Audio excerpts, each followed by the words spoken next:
Hey everyone, Sigarme here. In today's video I'll guide you through what I believe are the best Warrior Swordsman lineups in Age of Empires Mobile.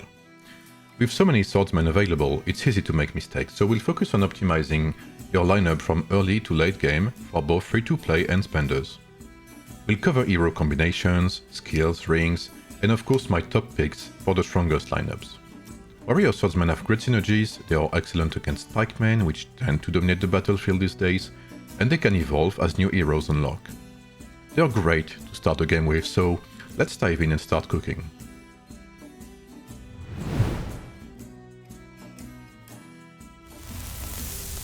Our first army is gonna be a free-to-play one, with Josephine as commander, Hammurabi and King Derek. Josephine and Hammurabi are upgradable through the tavern and are given by the game early on as starter heroes. King Derek is obtainable through the Giant's Roar event early on, and you can get him pretty easily to 5 stars by just being active in your alliance.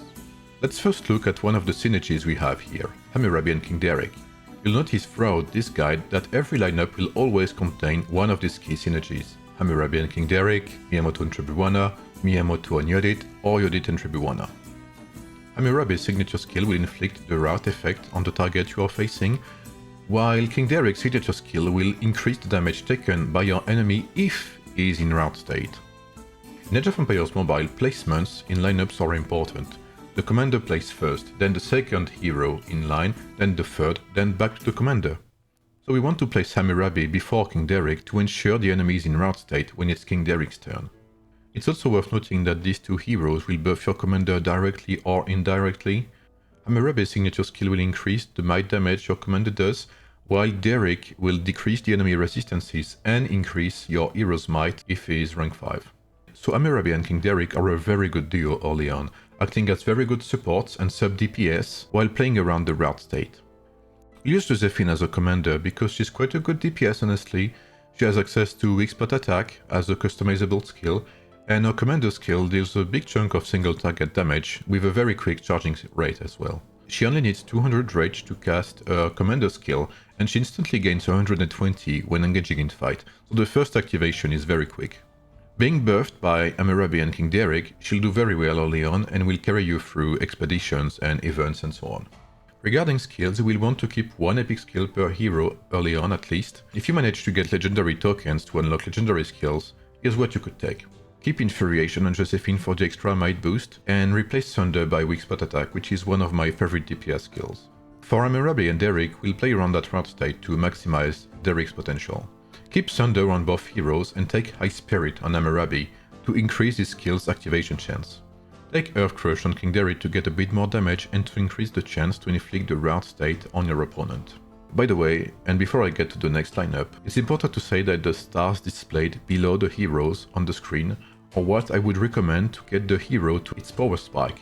Obviously the more stars the better, right? But it's not necessary to max out every hero for them to be relevant in battle and efficient. Especially for tavern heroes, since ranking them up will basically only depend on how many tavern tickets you have and on your luck basically.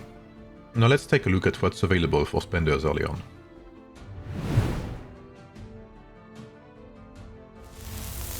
You'll notice that we keep our synergy in this lineup, Hammurabi and King Derek. Nothing much changes here, except that I swapped the epic skills for legendary skills in case you have more tokens to spend. Namely Earth Crush on Hammurabi for more damage and because, well, his other skills are pretty bad, and Righteous Judgment on Derek to further decrease the enemy resistances. It's important to notice that applying debuffs on an enemy will also benefit your allies who attack the same target as you. So applying the rout state on an enemy will not only benefit you, but will benefit your allies as well if they have King Derek. Now let's take a look at our commander Miyamoto Musashi, obtainable through VIP bundles. If you remember, in my beginner's guide I mentioned that you can get Miyamoto to rank 1 using the VIP 1 and 2 bundles. You can get him up to rank 3 with the bundles up to VIP 6, and you can get him up to rank 5 with the VIP bundles up to level 11. It's also worth noting that you can upgrade Miyamoto using universal legendary medals if you don't want to buy bundles. His commander skill deals decent AoE damage, and will reduce the target's skill damage, which is often overlooked, but is very important to increase this lineup's durability. The first cast is rather quick as well, since you only need 130 rage out of the 250. But what makes Miyamoto an excellent hero that you will keep until late game though, is his signature skill. Moment of Yin is divided in two parts. First, it will always deal a good chunk of damage to the enemy, as stated by the description. Then it has a chance to force the activation of the signature skill of the hero with the highest might in your army, excluding Miyamoto himself. This signature skill will have a 45% chance to be activated when Miyamoto's signature skill is level 40, and it will be triggered during Miyamoto's own turn. That's an absolutely insanely strong mechanic, and it will allow for massive damage and combos later on. Regarding Miyamoto's stars, the first one is good, but nothing to be crazy about. It will only buff your damage. The third star though is where things get interesting, and where Miyamoto hits his power spike. At rank 3, when Miyamoto forces a hero to activate its signature skill, it will deal 30% additional damage with a bonus based on Miyamoto's might. Before looking at Miyamoto's customizable skills, it's important to notice that it will only force the activation of active and turn-based signature skills, not passive or secondary strike ones. Regarding customizable skills, we'll take Furious Charge on Miyamoto because it will stack damage the more signature skills we cast, and reroll about signature skills in this lineup. You could take High Spirit as a secondary skill, but we're using Miyamoto as our primary DPS, so we'll go with Earth Crush for the extra damage and because it's way more interesting than Fearless Strike. Also, when Tribhuwana is unlocked, you don't really need High Spirit anymore. Let's see why.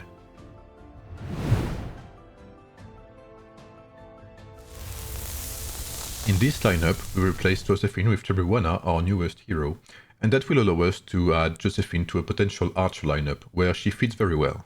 Tribhuwana is a very unique support hero, and her signature skill is what makes her such a great addition to your lineup. First, it will passively increase your commander's active signature skill's activation chance at any time, up to 13% at level 40. It will heal your units every 4 times your commander casts his signature skill.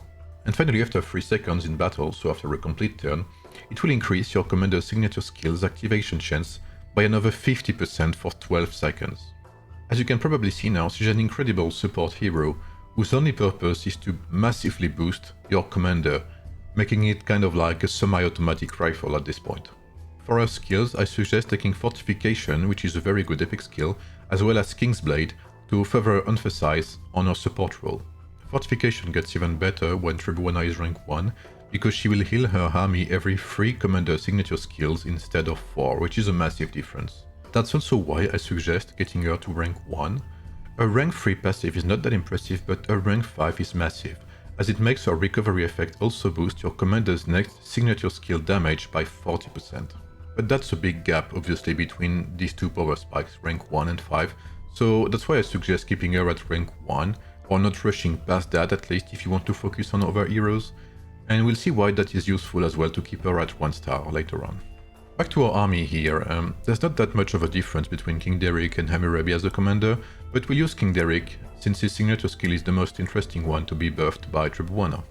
If you have King Derrick rank 5, your signature skill being spammed thanks to Tribhuwana means that your heroes will permanently be empowered and your enemies permanently debuffed, basically. Now, if you have unlocked rings, I suggest taking the Ring of Clover, one of my favorite rings in the game, to massively improve your tankiness. You can also take the Ring of Hyacinth and put it on Tribhuwana. She's a hero you'll use for a long time, so it's worth to make her get that extra experience early on. Don't upgrade this ring though, focus on the Ring of Clover with your blue upgrading material. And finally, use the Ring of Deer. It passively gives commander damage, and that's what this composition is all about. And its active will further buff one of your heroes while debuffing one of your enemies. Now let's see how well Tribhuwana pairs with Miyamoto.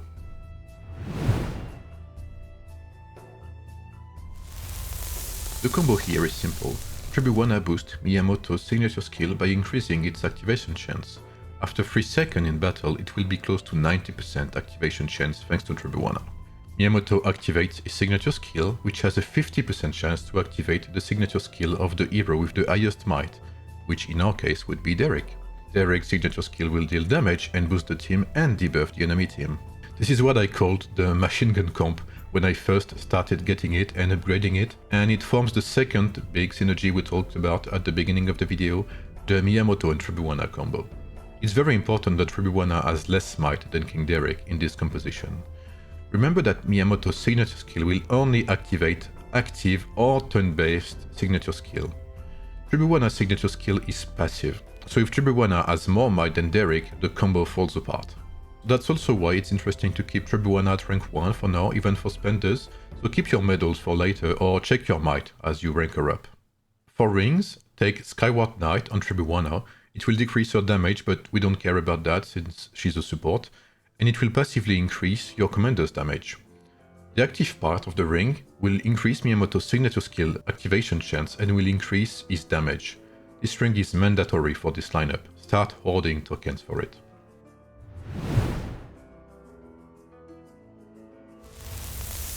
If you've reached enough VIP levels to unlock Constantine, you could go with this lineup here, Miyamoto, Constantine and Tribhuwana. It will be a very tough army but will not deal as much damage, since Constantine is a purely support and defense-oriented hero. Also remember that you need more might on Constantine than Tribhuwana for this combo to work, so if your Tribhuwana is high rank, you'd better get your Constantine high rank as well. I would say that there's something I don't quite like about this lineup, which is that when Miyamoto forces Constantine's signature skill, you will not benefit from Miyamoto's damage boost, since Constantine's signature skill does not deal any damage, so there's kind of a loss here in terms of optimization. But if you want to go for this lineup, you can put Skyward Knight on Constantine, since the damage reduction does not matter here. Take Peaceful Haven and Fortification on Constantine for additional tankiness. Two instances of Fortification cannot be activated at the same time, so we are not taking it on Tribhuwana. We'll be taking Righteous Judgment instead, to further decrease our enemy resistances and to get a bit more damage. Regarding stars, Constantine's first rank is not very interesting, his third rank is definitely decent though, and his fifth rank is excellent if not game-changing in terms of tankiness. Regarding rings, if you have enough tokens, you can take Lofty Mountain of Miyamoto for the extra commander damage. Some people prefer Scorching Flame on Miyamoto, but I'm not a big fan of it. Now, let's unlock Yodit and see what we can do with her.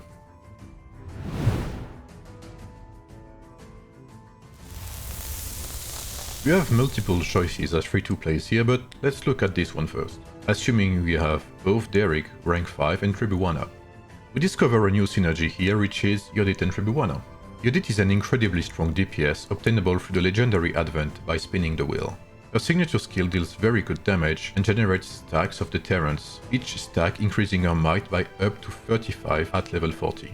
Every signature skill activation also comes with a chance to ignore all damage for 1 second, up to 10% chance when the skill is level 40.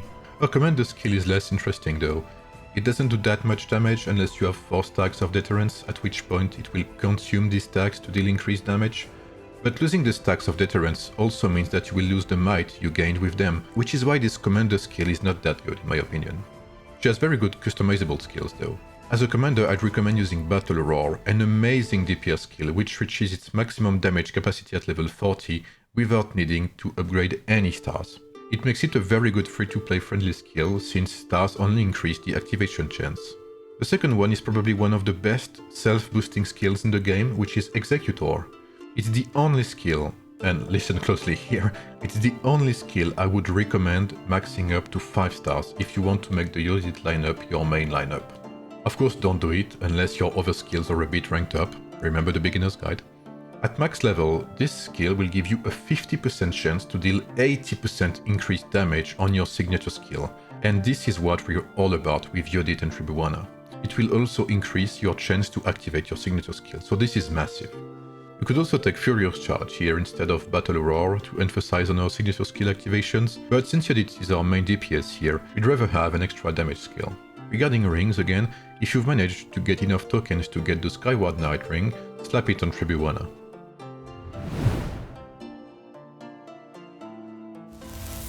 Now, if you don't have Tribhuwana, you could go for this lineup here, Yodit, Hammurabi and King Derek, in order to always have one good synergy in the team, Hammurabi and King Derek here. Their buffs and debuffs will make Yodit stand out as a damage dealer. If you don't have King Derek, then go for the Yodit and Tribhuwana synergy, and use Hammurabi instead of King Derek. The good thing about these Warrior Swordsmen is that you'll always find a way to make your army work. The skills and rings are the same as before, Ring of the Air for extra damage and enemy debuffs, Skyward Knight to buff your commander, and Ring of Clover for extra toughness. You can aim for the Lofty Mountain ring on Yodit if you have enough tokens, but the Ring of Clover will not disappoint you until then.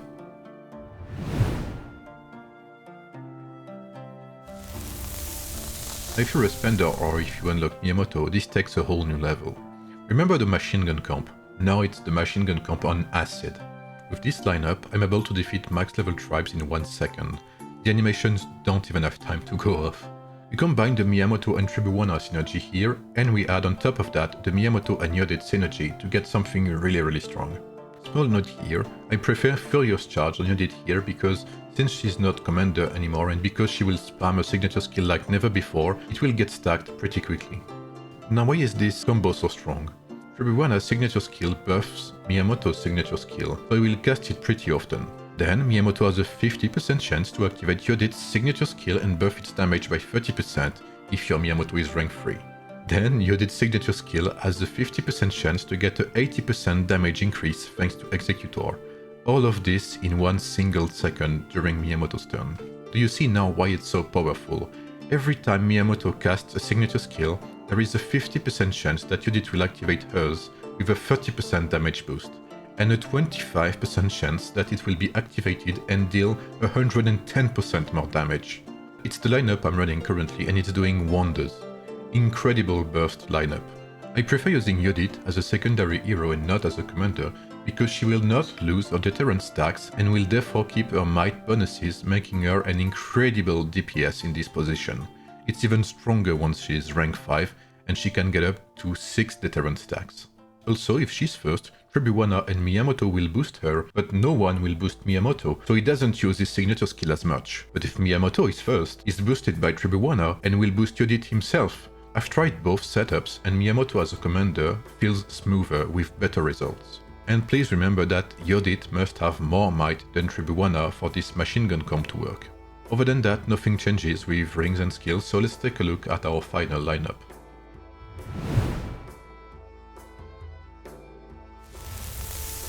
So this one I haven't had the opportunity to experiment on it yet, but I believe it can be very strong if you can get to it.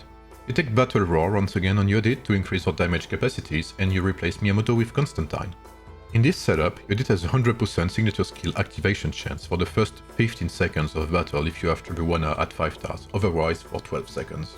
This means that Constantine will activate his damage reduction signature skill every turn and will stack might and more damage reduction each time if you have him up to rank 5. The synergy here is good and I believe it would make a reliable lineup. This would also allow you to use Miyamoto for another swordsman lineup, such as Miyamoto, Hammurabi and King Derrick, like we mentioned earlier.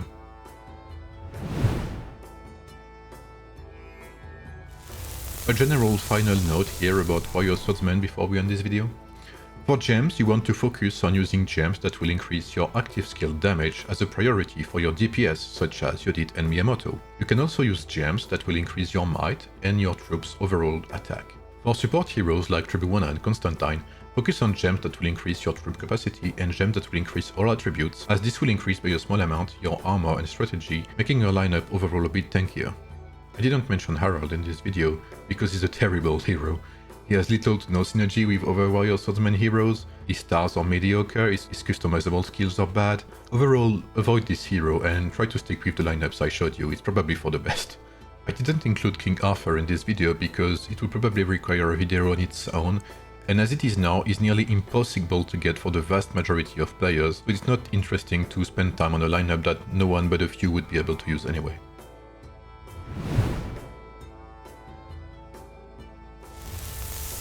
Now I hope you found what you were looking to find in this video, and that it helped you understand some of the core synergies available for these swordsman heroes. It took me quite some time to make this video because warrior swordsmen are not that easy to pair.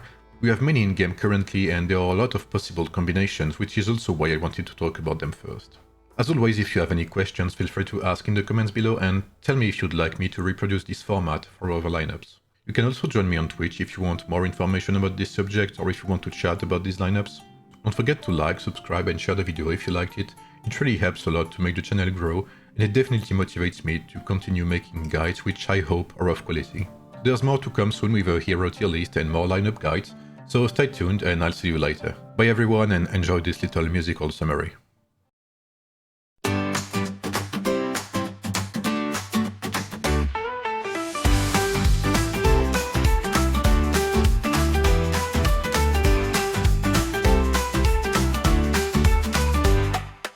Start with Josephine, a dash of King Derek. Hammurabi spice makes it quite terrific. Stir them well, but don't delay. That's your early game entree. A pinch of skill, a spoon of might.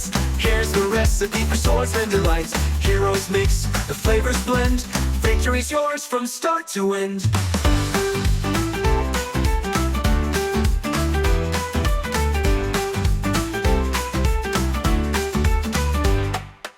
Tribhuwana's next to add some heat. Swap Josephine out now, isn't that neat? King Derek stays still bold and strong. Miyamoto's strength brings power along. Chef skill, a spoon of might.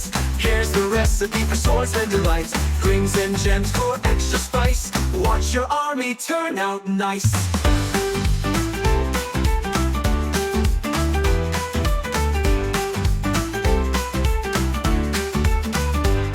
Now Yodit's here to up the game with Tribhuwana. The fire's aflame, Miyamoto grins, the dish is hot. A machine gun combo hits the spot. A pinch of skill, a spoon of might. Here's the recipe for swordsman delights. Heroes bubble, victories brew. A perfect dish just for you. No need for Harold, his flavors bland. And King Arthur still in Neverland. But with Derek leading, you're set to win. A feast of power bubbling within. Pinch of skill, a spoon of might. Here's the recipe for swordsman delights. Heroes blend, the flavors soar. This dish will win you every war. Mix it well, don't be late. Serve it up, it's sure to dominate. With every hero, gems and might. You've cooked a feast of pure delight.